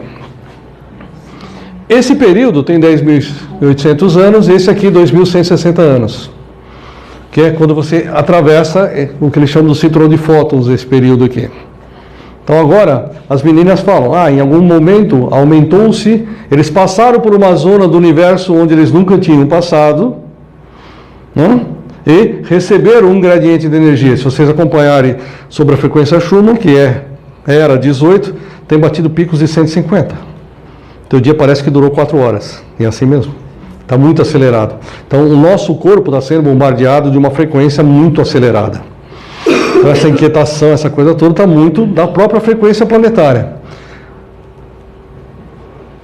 Federalmente falando, dentro das federações que controlam o universo, isso aqui, que eles chamam do período das trevas, são as zonas não federadas. Então imagine você sai aqui do Brasil, você tem aquele espaço marítimo brasileiro. Aí você indo para Portugal de navio. Até chegar em Portugal, que tem o espaço marítimo português, você tem um mar aberto. Isso aqui é o mar aberto. Terra de ninguém. Então vem neguinho de tudo quanto é raça, de tudo quanto é lugar e vem causar o caos aqui. Quando você entra dentro dessa área, e nós entramos aqui exatamente em 2012. 12. Que era o fim do calendário maia. Que exatamente aqui era para ter um flush no planetário. O grande flush deveria ter sido aqui. Mas, dado o que a menina falou, um grande número de voluntários começaram a gerar um gradiente de energia muito alto planetário. Conseguiu aumentar a vibração. Aquelas pessoas que antes controlavam começaram a se controlar. As terapias começaram a ajudar todo mundo a viver mais equilibradamente. Então, o número de pessoas no planeta que está procurando esse nível de elevação vibracional foi grande o suficiente para a gente ganhar uma moratória. Então, em 2012 era realmente a pessoa que ter virado de uma vez. Por isso que é aquele calendário. E é físico a coisa. Tem um filme, né, também, que eles fizeram. Vários. Naquela época fizeram vários. Não, os 2012 mesmo. Sim?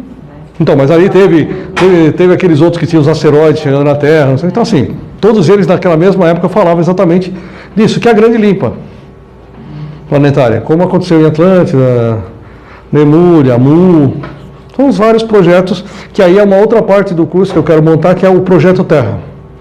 De alguns bilhões lá para trás, quem foi chegando, né, o Projeto Mu, que é um projeto do Turank, que ele veio ascensionar. Então lá em Mu vivia os Cíclopes, os unicórnios, tanto esse povo que você chama de mitológico, na verdade eram da região de Mu, que é mais ou menos onde está a Ilha de Páscoa hoje. Né? Depois vem Lemúria, que é mais ou menos onde está o que sobrou agora do Havaí, ali, aquele pedaço. Né? Então, para cada época dessa, teve um propósito, cumpriu, passa a régua e começa de novo. Então a gente está nesse período aqui, só que aqui nós estamos federados agora. Então, por exemplo, muito comum, pessoa cheia de problemas físicos, cara, não tem médico que acha nada, a pessoa está toda torta, ferrada, não tem acordo. Daqui a pouco você vai lá, acha uma parte dela presa numa nave espacial em experimentos genéticos. O cara vai lá, injeta alguma coisa naquele fractal dela e fica olhando para ver a reação aqui. É abdução de fractais, não física, extrafísica. Só que você tem aquele cordão energético, a reação vem toda para aqui embaixo. Então hoje, quando eu bato numa nave dessa, né, eu já chego dando a carteirada. Amigão, você não tem autorização da federação para atuar aqui. Estou confiscando tua nave e limpando todo mundo. Quando você está nesta zona, você não tem como fazer isso. Não dá para eu chegar no meio do oceano e falar, vou confiscar seu navio. Com que ar? Então existe uma coisa chamada-se cosmoética. Mesmo que você seja amparado por naves de resgate, por grandes egrégios, existe a cosmoética. Eu não posso agir contra a lei. E existe uma lei que rege todo o universo. E você não pode infringi-la. Então dentro dessa zona a gente não pode fazer nada. A partir daqui sim. E aqui a gente começou com esses grandes resgates coletivos, você está limpando. Quando eu entrei há mais de 15 anos atrás, um pouco mais, quando eu comecei lá com a Ayahuasca, tinham 49 bilhões de almas no planeta Terra. 6 encarnadas. Hoje nós temos 32 bilhões de almas, com quase 8 encarnadas. Então já foi feita uma puta limpa. Essa separação do joio do trigo já começou. 30% dos terráqueos são voluntários, como foi meu caso. Eu vim para cá para um projeto específico. Alguns são exilados, os mais famosos de capela. Então esse sistema reencarnacional cíclico, controlado pelo nosso lar, como tantas outras naves que chamam-se de cidades aqui, servem para quê? Para que você controle o nível de evolução desses capelinos e demais. Então você mantém eles presos sob controle. Porque se eu te coloco o medo, te coloco culpa, que é o que pega todas as religiões, você te mantém preso no ciclo encarnacional e você vai andando quietinho aqui, já que você é um exilado. Então o resgate para esses 30 que estão acordados estão indo embora. Para esses 70, peneira. Evoluiu? Vai para um outro local. Não evoluiu? Vai para outro local, mais denso. Aí você vai para um planeta 80% denso, 90% denso. Então, normalmente, quando a gente abre, principalmente desobsessão, que os caras não têm acordo, estão lá só para sugar energia. Não, tem duas propostas. Vem trabalhar aqui no grupo de resgate ou vai para outro planeta. Estou indo. A maioria vai para outro planeta mais denso. Cai fora daqui. Por isso que esse número de almas na Terra vem caindo. Porque tem muito grupo trabalhando, fazendo resgate e fazendo essa limpeza. E com isso a nossa moratória vai aumentando. Quando acaba, só Deus sabe. Até o ratinho da Índia apertar o botão lá na Coreia e começar a fazer merda. Então, o que aconteceu em Sodoma e Gomorra, que eram as duas capitais administrativas dos Anunnakis há 300 mil anos atrás, é que os reptilianos e os arcontes jogaram 3 bombas atômicas lá. E você não pode usar bombas atômicas por normas internacionais intergalácticas. Por quê? Porque elas geram radiação gama. Então, se você tem uma cidade astral, por exemplo, Aruanda, nosso lar, está aqui em cima do Brasil, você joga uma bomba atômica aqui, toda aquela radiação vai destruir a cidade astral. Todas aquelas almas que estão lá em recuperação morrem juntas. É a segunda morte, a morte da alma. Você acaba com a existência da criatura. Aí, como os caras foram mal comportados, fizeram essa merda, o pessoal pegou o planeta, girou em 15 graus e veio o dilúvio. Os grandes maremotos que destruíram e limparam a Terra. Já que vocês não sabem usar, vamos limpar. E de tempos em tempos precisa de uma limpeza, porque a Terra ela tem uma capacidade de regeneração. Você está jogando água suja do rio no mar e o mar está lá regenerando. Chega uma hora que vai morrer tudo. Então, quando chega num ponto onde você não consegue mais regenerar a energia densa gerada pelo planeta, o próprio planeta é o cachorro quando toma banho. Dá uma chacoalhada e dá uma limpada. Eu acho que demora bastante ainda. Vamos botar vivo para isso. Então, a gente não gira assim, né, naquele sistema em volta do Sol. Ele é uma elipse, né, ele vai subindo. E vai subindo. Então você tem o Sol central e você tem as galáxias girando tudo em volta. Só que isso é uma espiral. Então conforme você vai andando nessa espiral, essas frequências vão ficando mais altas. Então chega um determinado ponto que eu não posso mais manter aquele planeta no projeto original. Por quê? Porque eu estou numa frequência que não é mais compatível com aquilo. Eu preciso transformar esse planeta, ascensionar o planeta. E quando a gente fala que a Terra vai ascensionar para 5D, 5D não tem fisicalidade, gente. Precisa parar com aquele sonho que eu vou para 5D, andar na cachoeira, no mar. 5D não tem corpo. É quando você frita o planeta, a temperatura para cá vai para 400 graus, esquece vida física. Você continua vivendo aqui. Existe aqui, nesse mesmo espaço físico nosso, um outro universo em 5D, um outro universo em 7D. O que vai sobrar aqui é só 5D, porque você vai estar num nível de ascensão que você precisa ascensionar o planeta. Então aqui é uma nota de corte. Você já está num nível para ir para 5D? Vai para um planeta 5D. Se você não está, vai para um 3D mais baixo. Uma separaçãozinha pura e simples. Então, por tamanho, né, nós temos 100 mil anos-luz a Via Láctea, que é, né, um pontinho que está ali no meio da nossa estrutura. Então aqui a gente vai falar sobre a Via Láctea, né, quem são as organizações, então o que a gente tem aqui dentro no Sistema Solar, que é uma pontinha da Via Láctea, porque o Sistema Solar ele está aqui, né? Aqui está o Sistema Solar. É a pontinha da Via Láctea, que já é a pontinha de Nebadon do lado de fora. Né? Então, a Alcione está aqui. E a gente está girando em volta de Alcione. Então, essa é a nossa estruturinha de planetas. Esses cinturões de asteroides é o que sobrou do último impacto que teve, daquelas grandes passagens, toda vez que o outro Sol que gira na vertical passa aqui por perto, às vezes faz um estrago. Então você tem um resto de asteroides aqui, um resto de asteroides aqui. Isso aqui é lixo do planeta que foi destruído aí na última passagem do grandão. Então alguns numerinhos, só para a gente ter uma ideia, no cluster de Theta, que tem 21 galáxias, Nebadon é uma delas. Tá? Então dentro daquele cluster, daqueles espaços maiores, Theta é um dos espaços menores. Então tem 21 galáxias no cluster de Theta. 3D igual à Terra tem 385 planetas. Em 3D um pouquinho mais, 784, mas com uma frequência um pouquinho mais harmônica, uma Terra melhorada. É uma Terra sem PT, né? sem tráfico de drogas, né? Mas ainda corpo físico, mas no Brasil, né? Ilha Seychelles, né? Bora Bora, é um negócio assim bem suave. 4D, 1263 planetas, 5D, 6D, 7D, 8D. Né? Então você tem esse número de planetas dentro dessas 21 galáxias, dentro do clusterzinho de Theta, que é só um ponto num cisco dentro de Nebadon, que é um cisco dentro do Orvoton. Então tem gente pra caramba nesse universo espalhado.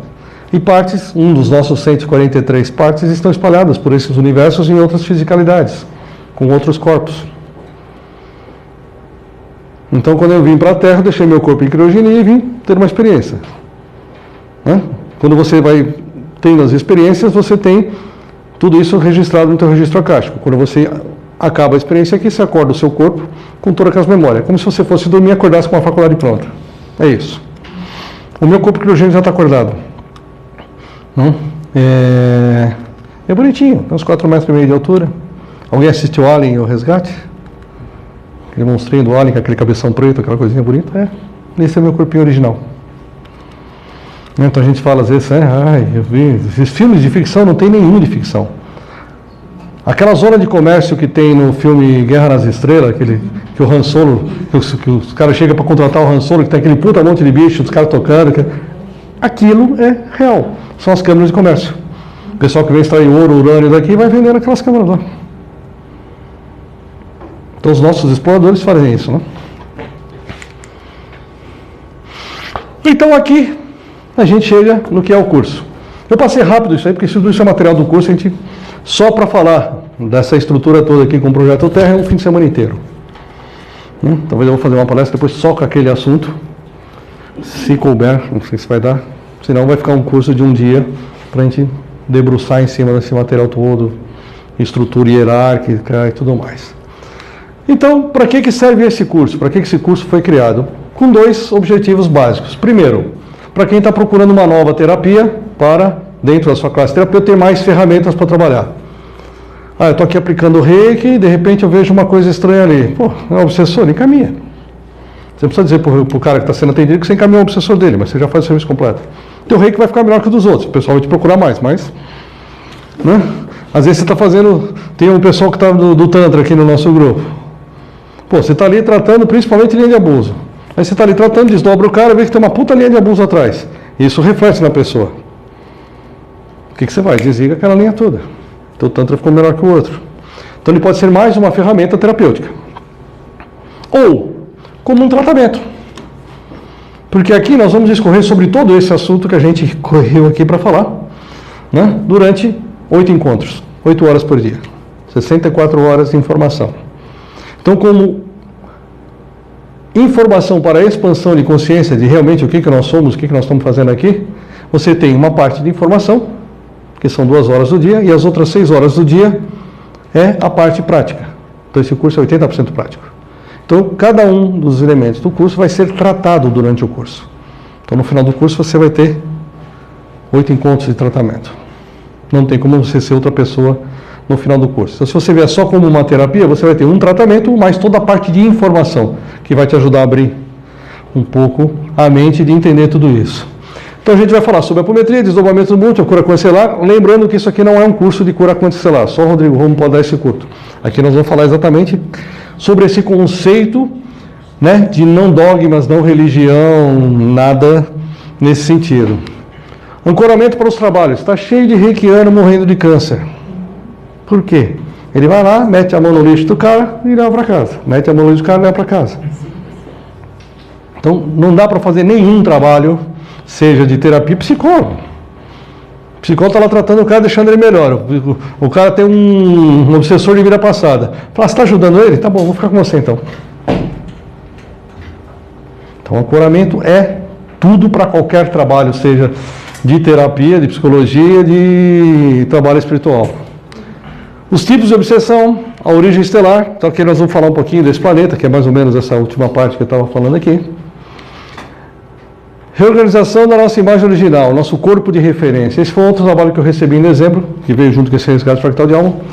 Quando você chega naquele filme do Avatar, que você vai encaixar, lembra que o Jack, quando sai a primeira vez, ele não consegue nem andar direito ali, ele entrou meio torto no filme.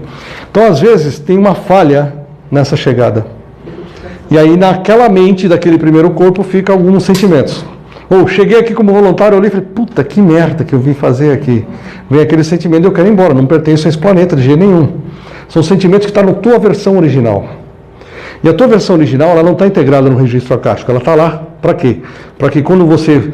Todas essas vidas suas vão para o registro. Quando a última entendeu que não precisa mais encarnar, que ela pode ir embora, ela simplesmente se junta com a primeira que sabe de onde veio, o que veio fazer aqui, para poder voltar para casa, porque ela sabe o endereço. Então o corpo original está lá. Só olhando todas as histórias. Só que todos os sentimentos desta chegada precisam ser reconstituídos. Nós pegamos um caso só que a pessoa era desse tamanho, não tinha nada para fazer, ainda fizeram 42% de download do Eu Sou para ela. Né? Mas em geral você tem linhas de sentimento. Né? Não me sinto daqui, não me sinto pertencente, odeio seres humanos. Né? Ou tenho problemas físicos que eu não consigo me adequar ao corpo, porque meu corpo era todo diferente, no encaixe deu erro no processo. Então isso aqui, eu fui atender uma paciente numa consulta normal e de repente entrou esse tratamento, aí chegou a mentora, colou na área e falou, isso, e já saímos anotando tudo no meio do atendimento, né? E trouxemos essa ferramenta. Então isso é um trabalho que não dá para ensinar a fazer, porque eu trouxe a ferramenta para fazer. Então não tenho como passar a ferramenta para alguém que é uma ferramenta minha, mas eu consigo atender todo mundo com essa ferramenta, reconstituir toda essa estrutura original que traz esses reflexos todos. Então, para quem faz o curso, normalmente no último fim de semana isso é feito. Então, subpersonalidades, personalidades múltiplas, formas de pensamentos, implantes energéticos, o que são e como removê-los, principalmente. Hologramas, né? São essas consciências implantadas de vidas não vividas. Experiências genéticas em laboratórios, zonas umbralinas, naves extrafísicas, limpeza energética e defesa. Então, isso é uma aula de como eu faço para me proteger, banhos, casas, pedras, cristais, como eu faço a minha parte de proteção. E fala um pouquinho de como criar grupos de atendimento, para atendimento consultório, como preparar para fazer tudo isso. Então, isso aqui é programa do curso. Perguntar? Sim.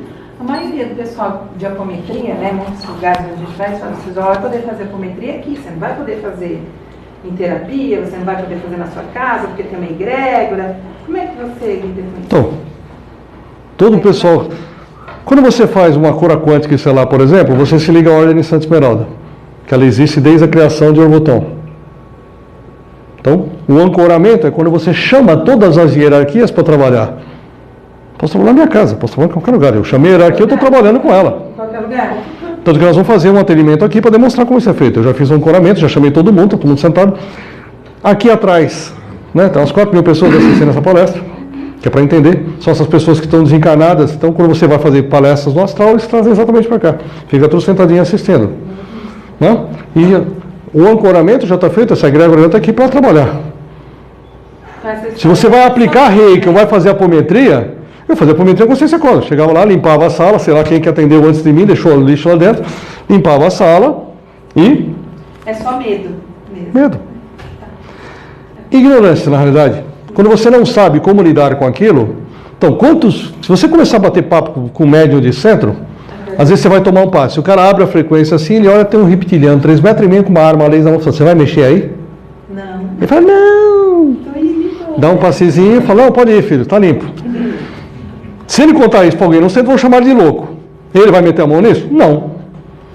E acabou, e você continua com o problema energético. Então, assim, você vai bater com seres que são insectoides. Tem tudo 6, 7, 8, 9 metros de altura. Formato de escorpião, aranha, louva-a-Deus. Pega os Draco, tem tudo 10 metros de altura. Reptiliano, tudo 3,5, 4,5, 5 metros de altura. Esses caras querem ter o meu formato lá, que é igual ao do monstro do Alien. Você abre uma frequência, tá de cara com um cara desse aí. Então isso chama-se modo cagaço on. Cara... Por que que o kardecista diz que é perigoso? Porque nem Exu incorpora lá dentro do centro. Que é o único que faz a limpeza, a faxina toda.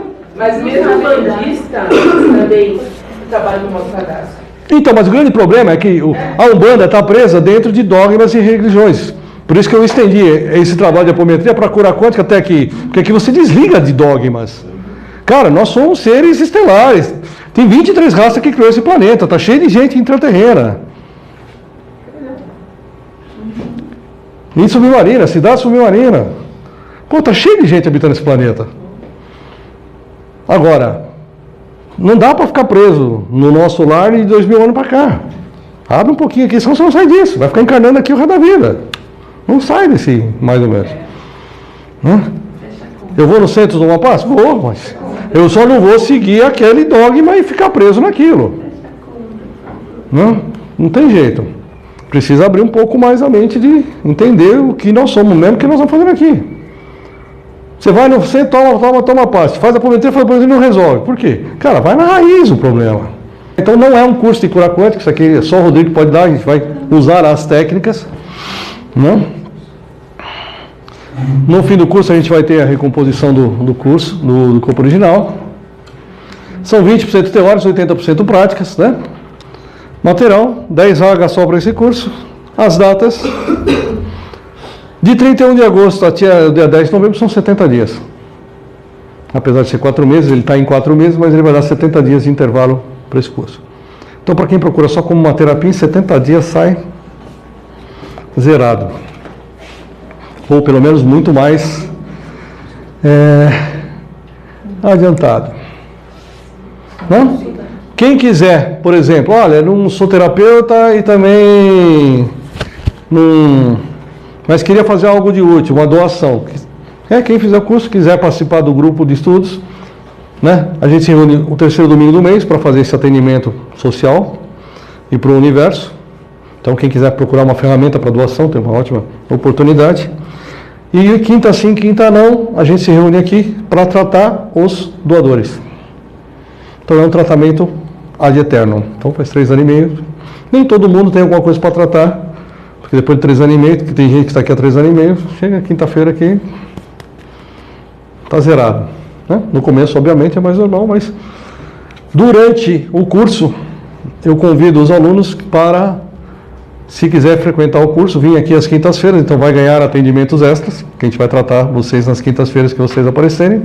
Quem quiser vir no domingo para acompanhar, porque aqui durante o curso tem 10 pessoas, eu vou fazer 10 captações, a aula prática. Então, conforme eu vou fazendo, eu vou explicando as técnicas, como é que se usa. Em vez de você ficar 4 anos fazendo um curso de apometria teórico lá na Sociedade de Apometria, você faz o curso na prática. No domingo, nós temos 25 pacientes, mais 2 horas do Ação Universo. Então, tem umas 40 captações. Então, fora as 10 do curso, se você quiser vir num domingo desse, você tem mais 40 captações para acompanhar na parte prática. Para quem faz parte do grupo, a gente tem as rodinhas de cura aqui, que acontece aqui uma vez por mês, então esse grupo tem desconto nas coisas. Não tem política de reembolso, porque a gente vai montar esse curso, essa estrutura, para dar para 10. Se um sair, todo o esforço, o investimento em cima disso. Então a gente precisa montar em cima de uma estrutura. Então, bom, valor, basicamente, se você fizer aí umas 10 consultas de atendimento, é o preço do curso fora todo o conhecimento que você leva e poder ampliar essas consultas de atendimento às quintas. Você consegue atender 2 quintas por mês em 4 meses aí, você tem pelo menos mais 8 atendimentos no mínimo, fora os que você já vai ter no curso. Então, se botar isso em consulta, sai mais caro só as consultas, fora o que tem. Então, pode parcelar, pode depositar, pode fazer no cartão, aí faz o que quiser, né? Sim. O meu site, Arlindo.com.br, vai se transformar no Instituto de Estudos de Expansão de Consciência. Então, a gente está montando isso juridicamente já para tomar forma para tocar aquele projeto inicial.